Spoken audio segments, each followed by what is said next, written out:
L'être humain a besoin d'un milieu humain, de communion, de confiance, d'amitié pour développer tout son potentiel et pour se former.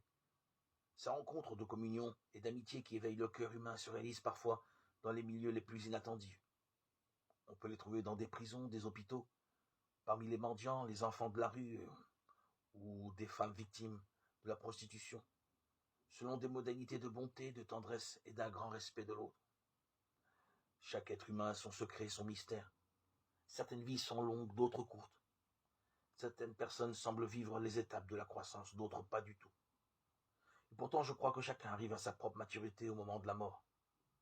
Pour certains, on voit clairement le sens de leur vie. Pour d'autres, on ne les voit que difficilement. Personnellement, je crois dans l'importance de chaque personne, quelles que soient ses limites, sa pauvreté ou ses dons. Il y a un sens à la vie de chacun, même si on ne le voit pas. Je crois dans l'histoire sacrée de chaque personne, dans sa beauté et sa valeur. La personne existe dès sa conception.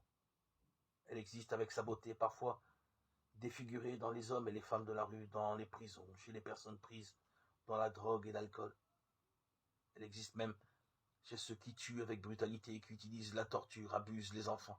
Chaque être humain est important et capable de changer, d'évoluer, de s'ouvrir un peu plus, de répondre à l'amour, de s'éveiller à une rencontre de communion.